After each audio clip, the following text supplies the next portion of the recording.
The chamber aboard Earth's orbital diplomatic station was cold, silent, and filled with tension.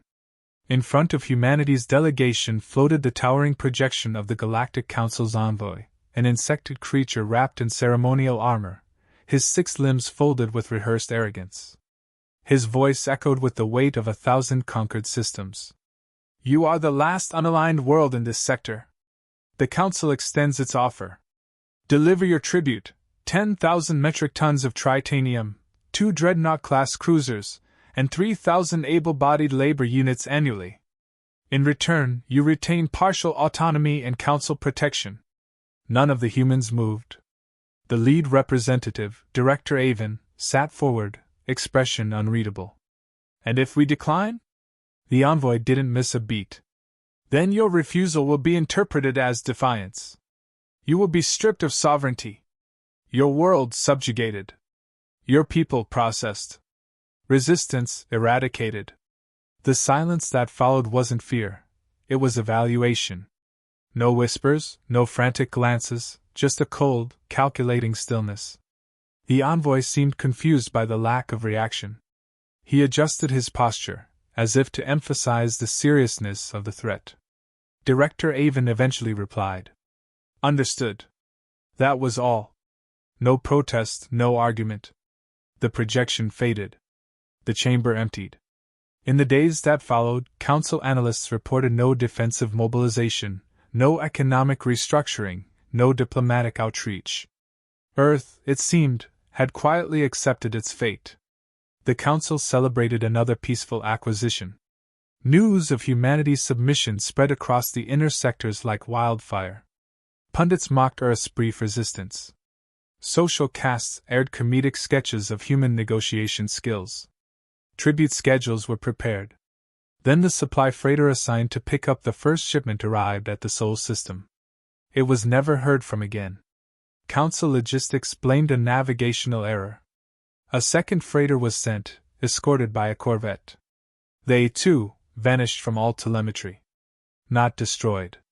Just erased. Command grew uneasy, but held its narrative. Earth, they claimed, must be disorganized, primitive infrastructure, slow communication. Perhaps they were struggling to gather the tribute. Then came the intercepted transmission. A single data burst hit over a dozen Council relay buoys simultaneously. Encrypted with Council protocols but embedded with an Earth origin signature. It carried no visuals. Only a voice. "You asked for tribute.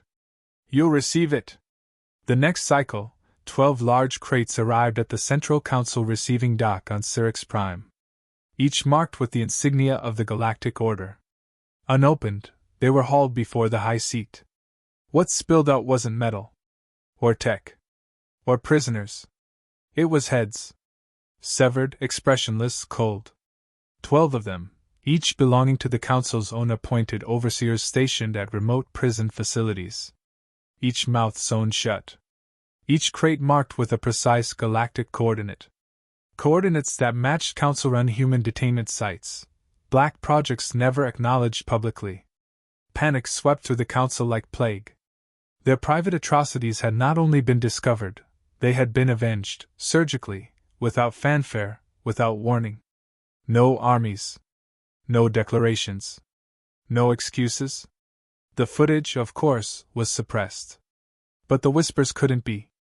Among Council staff, among military ranks, among border colonies and mercenary guilds, the same phrase repeated like a curse in every tongue. They answered. Within a rotation, over 30 minor client races submitted emergency declarations of neutrality in dealings with Earth. A half-dozen mercenary fleets refused Council contracts that even hinted at human opposition. Smugglers changed course. Traders locked cargo routes. Council patrols found derelict convoys, systems abandoned in haste, stations jettisoned with no trace of crew. Humanity said nothing. No transmissions. No formal withdrawal from negotiations. Not a word. And that silence was louder than war drums. What disturbed the Council most wasn't the retaliation, it was the clarity. The calculated message. The lack of chaos. No collateral, no leaks, no panic on Earth. Whatever response had occurred had been cold, clean, and absolute. No human officials stepped forward. No statements were made to the press. The planetary networks aired no celebrations, no threats. Life, from what probes could tell, continued as normal. But the stars around Earth grew quiet. Scout drones began disappearing near human space. Listening posts went dark. Even automated courier beacons, designed to ping Council HQ every 10 minutes, stopped responding. The zone around Sol began to be called the Silent Veil. Still, the Council hesitated. To escalate meant war. To ignore meant weakness. But engaging meant risk, and no one wanted to guess how many heads humanity still had in reserve. More unsettling than their methods was the precision. No missed strikes. No innocent losses. No human dead. The Council had demanded tribute. And humanity had delivered. The recovered signal was never meant to surface. A data fragment, corrupted and half erased, intercepted by an unauthorized relay in the outer belt. At first, it was dismissed as junk, until someone restored the audio. What played wasn't static. It was a voice. Human. Guttural. Choked with pain. "This is Lieutenant Hale, Prison Station 12. We were taken during patrol. They're not interrogating, they're harvesting. Tell Earth. Tell." Then silence.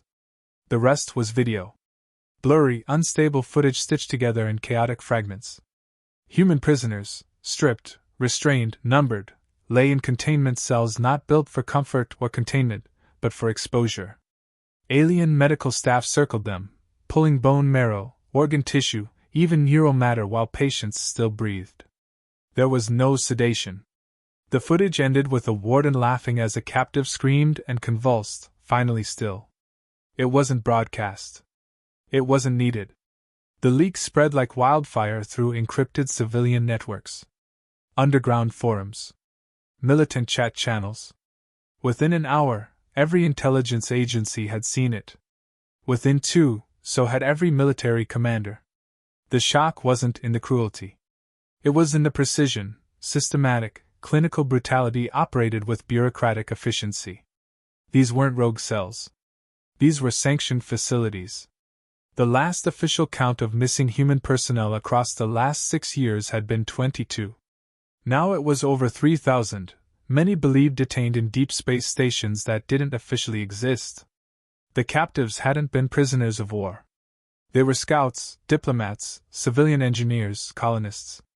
Some, just unlucky enough to be passing through the wrong sector. Earth's public didn't riot. They didn't march. They didn't demand justice. They wanted results. The United Continental Assembly convened within the hour. 297 representatives, 6 from each sovereign state, voted in unanimous silence. The Earth Alliance was dissolved. The new charter was signed under one name, Continental Pact of Retaliation. No applause. No press. No debate. Across every continent, military installations initiated blackout protocol. Naval yards activated long-dormant factories. Orbiting platforms realigned. Drones swarmed without signal. 27 black site bunkers once thought abandoned lit up with life. An entire arsenal awoke. There was no speech. No declaration. The world simply shifted. Humanity had stopped treating the situation as a diplomatic incident. It now operated as if it were war. But not open war. Not the kind with fleets, banners, or declarations. This was retribution. It was methodical, precise, and without vanity. The target wasn't the Council. It was the infrastructure that made atrocities possible. Task Force Umbra launched without broadcast. No vessel left orbit through standard lanes. No mission logs were filed. Even the names of the operatives were erased from existence. The people chosen weren't soldiers. They were specialists. Linguists, infiltrators, engineers, cyberneticists. Each carried neural dampeners, sealed implants, and trigger chips designed to erase their identities if captured. They didn't return. Weeks passed. Then, one by one, Council black sites began to fall silent. Station 9's heartbeat signal vanished. 2 days later, Station 4 reported internal sabotage and was forced to evacuate. No attackers found. The entire AI core was wiped clean by a human-designed worm, one that rewrote itself every 0.03 seconds, leaving no trace. At Station 12, the same one from the leak footage, a salvage vessel arrived to find it adrift. Its crew, all dead. No external damage. Every prisoner missing. The last transmission in the logs was 3 seconds long. "You were warned." The council panicked behind closed doors. Outwardly, they denied everything. No connection to prisons. No knowledge of detainments. No affiliation with the events. But internally, security protocols went red. Dozens of quiet facilities across council-controlled sectors increased defenses, activated autonomous sentries, and requested reinforcements. None arrived. Ships assigned to those responses never reached destination.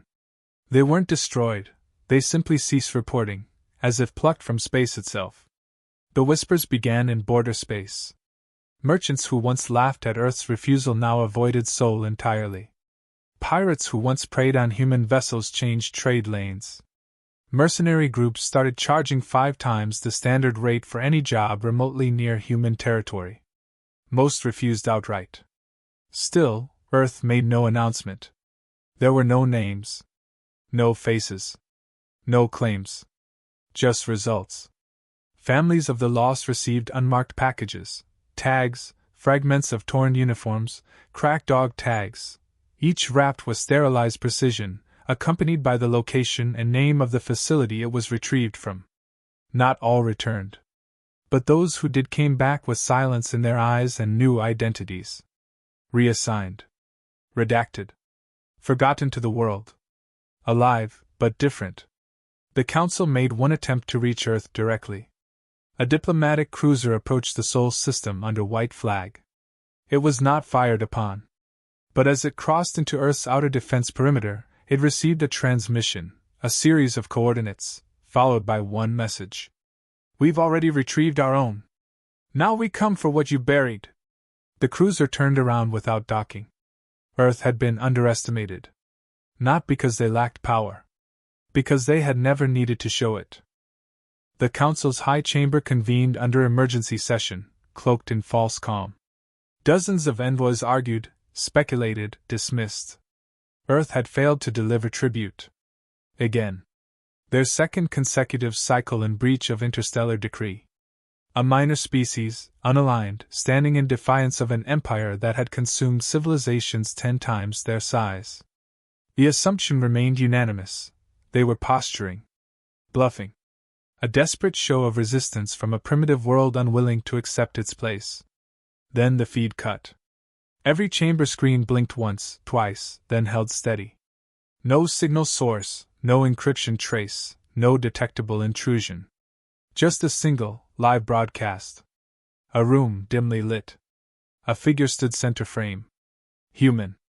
Unmasked? No insignia. Eyes calm. 12 crates surrounded him, arranged in a perfect arc. Each was metallic, scorched, labeled with alien script. Familiar script. Each bore the designation of Council Prison Facilities, sites no one had ever publicly acknowledged. The man spoke, voice even, deliberate. "You requested tribute. You demanded laborers, metal, vessels. We returned what you buried." He stepped aside. The first crate opened. A severed head, glazed over, tongue swollen, eyes removed. The chamber gasped. Another crate. Same result. Each one contained the remains of a prison overseer. Each death surgical, no burn marks, no struggle. The executioners hadn't fought a battle. They'd walked through secured compounds and left corpses. 12 heads. 12 stations. 12 messages. Silence clamped over the council like a suffocating weight. Then the human spoke again. "No declarations. No warnings. No delays. Your crimes were answered directly." The feed ended. No trace remained. No backdoor. No data footprint. An impossible transmission delivered through Council-secured space, on frequencies scrubbed hourly by the most advanced quantum filters in the galaxy. Panic followed, but not from the politicians. The fear came from below. Mid-level officials began requesting emergency transfers away from human-claimed space. Border officers filed resignations. Escort fleets assigned to tribute enforcement failed to report in. 4 had been dispatched. None returned. Salvage teams eventually found fragments of one vessel near the Capri Belt. It hadn't been destroyed.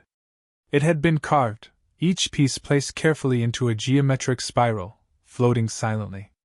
No signs of energy weapons, no radiation trails. No bodies. Not even blood. Just absence. Back-channel communications exploded. Dozens of races demanded the Council explain its loss of control. How had a pre-hypercore civilization turned invisible? How had their agents found, infiltrated, and dismantled black site prisons that didn't exist? Worse still, how had they done it without being seen? The Council scrambled to reassure its allies. Earth would be brought to order. Repercussions were inevitable. A fleet was mobilized. 2 dreadnoughts, 5 carriers, 17 support ships. The flagship bore full authorization to seize Seoul under Article 44. Before it reached the halfway point, it was intercepted. Not by human warships. By silence. One by one, ships dropped off sensors. No emergency signals, no automated distress calls. The last known ping came from the lead dreadnought, which transmitted a corrupted phrase on loop. They see without eyes. Then nothing. Command refused to acknowledge the loss. They issued new orders. Reinforcements. Escalation. Threat assessments. But within a week, internal fears surfaced again. A diplomat from the Torval Combine arrived at Council headquarters with a demand. The Combine, known for brutality and pride, insisted on neutrality. No further participation in the enforcement of tribute against Earth. Their reason, the complete disappearance of an entire listening post in their territory. Dozens of staff. Gone. Systems intact. No damage. No exit trajectory. Only one thing left behind. A crate. Inside, the severed hand of the Torval ambassador once assigned to Earth. The one who approved forced labor protocols 6 cycles earlier. The message was unambiguous. Humanity wasn't at war. They were conducting sentences. Even without fleets or public declarations, their campaign had reshaped the Council's posture. Territories near Seoul became ghost sectors. Civilian transit dropped to 0. Colonies went dark voluntarily. No one waited for orders. Earth never responded to messages. They didn't answer broadcasts. They didn't retaliate with speeches.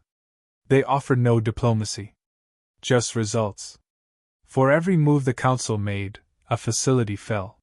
For every denial they issued, another crate arrived. The last one didn't contain a body. It contained a list. 14 names. Council administrators. All still alive. By the next cycle, all 14 had resigned. Not out of guilt. Out of certainty. They were already dead. They just hadn't been collected yet.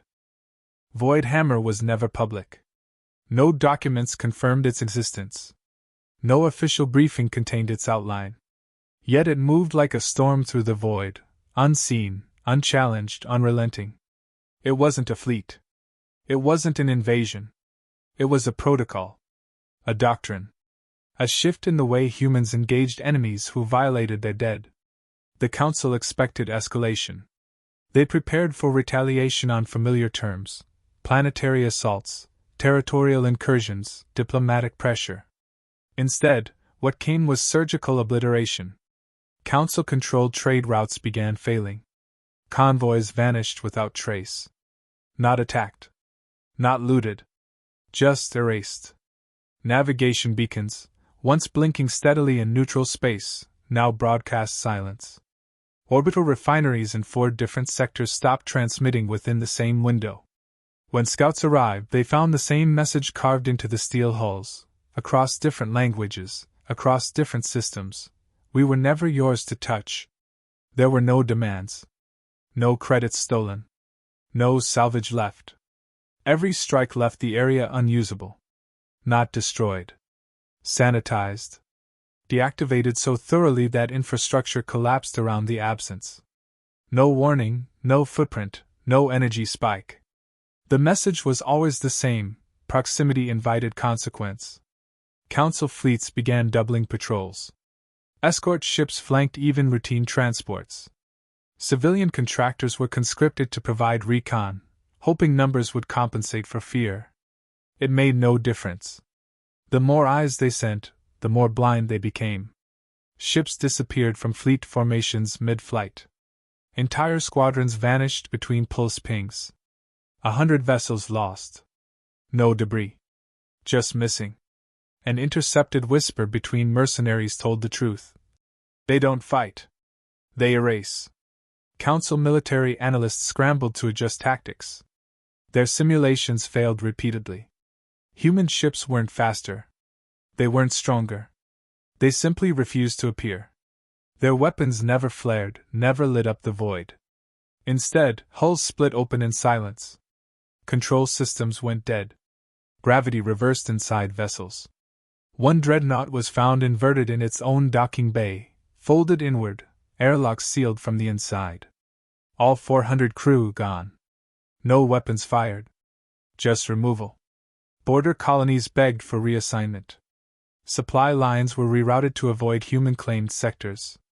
Planetary governors proposed appeasement, only to be silenced by fear of council reprisal. Yet the council itself could not agree on a plan.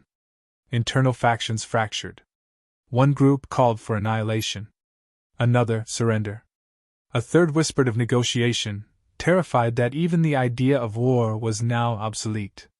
One council commander, desperate to reclaim the narrative, captured a suspected human operative during a border raid. The prisoner never spoke. Never blinked. Even under neurological scan, he registered as empty. No fear. No memory trace. No emotional resonance. Just a face. They attempted to extract information using invasive methods. 3 hours later, the facility lost all power. For minutes after that, external sensors recorded a spatial anomaly. By the time response teams arrived, the station was gone. No explosion. Just vacuum where steel had been. A single pod drifted nearby. Inside was the same prisoner. Unharmed. He carried no message. He didn't need one. The council began losing allies. Not to war, but to silence. Entire species revoked treaties. Some disappeared entirely from council communication webs. Markets collapsed as trade partners fled. The Outer Ring Compact declared neutrality and closed borders. Even species who hated Earth now feared them more. Not because they burned worlds. Because they didn't need to. Every action was deliberate, exact, quiet. No collateral. No civilians harmed. Every target had a name, a file, a record of abuse. Every life taken was one unaccounted for by the Council's own hypocrisy. The galaxy was learning, Earth wasn't waging war. It was settling a ledger. Then came the ambassador. Not a human. An alien delegate from the Seraph Dominion, a mid-tier power long loyal to the Council. He arrived unarmed, unescorted, and pale. His species didn't sweat, but he looked soaked. He requested an audience before the full chamber. I was on the committee that authorized prisoner transfers to Station 12. No one interrupted.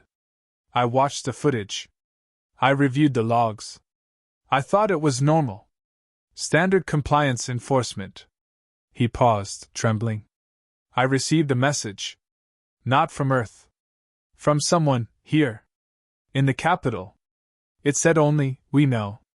He placed something on the floor. A crate. Smaller than the others. Inside was a recording chip. Silence. Then a name. His.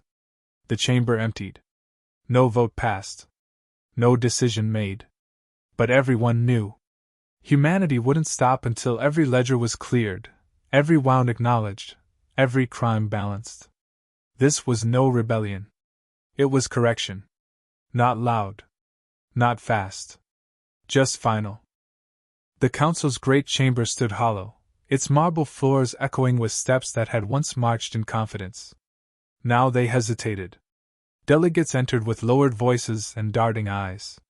Not from fear of each other, but of something outside, something that had never once demanded entry, and yet had shaped every word spoken since.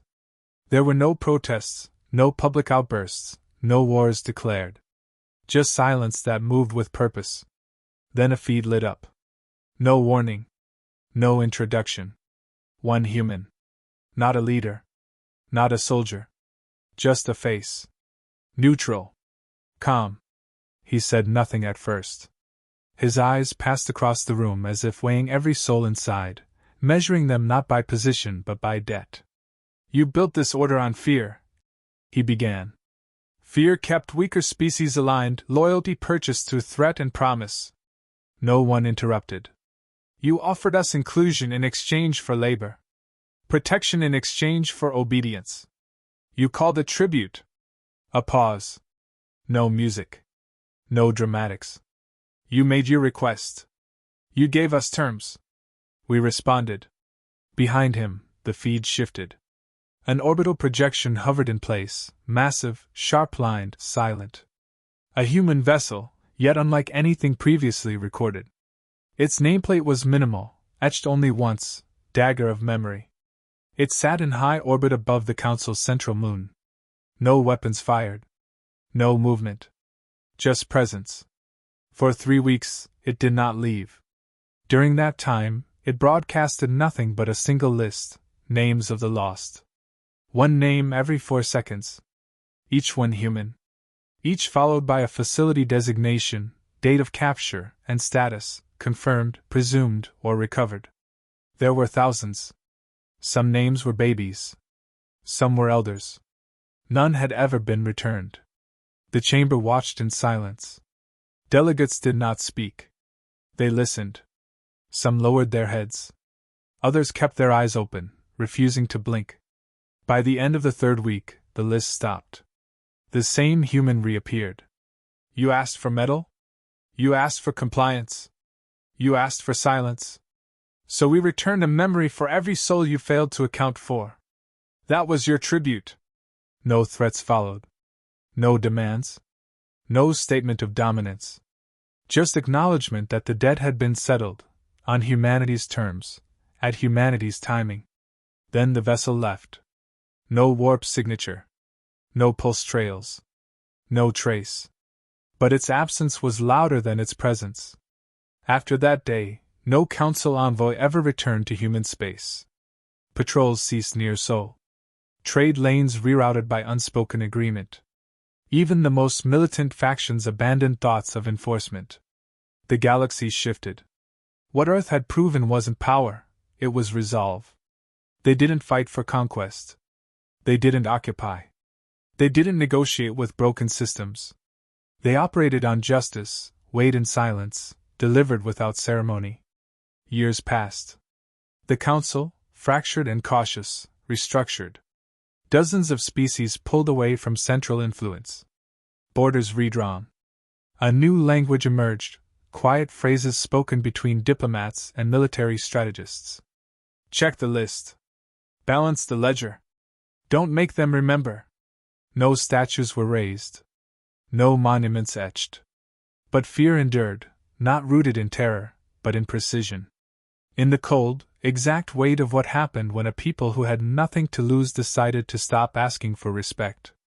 One alien professor, decades later, addressed a group of students in a neutral sector. They didn't need armies. They needed only names. They fought with silence. They won with memory. And memory did not fade. Those who had once laughed at Earth no longer spoke of it publicly. Those who had ignored the missing now archived their dead with care. And those who once gave orders without consequence ensured now that none would echo unanswered. For humanity, nothing more needed to be said. They never returned to council space. They never issued ultimatums. They simply remained. Unreachable. Untouchable. Unforgotten.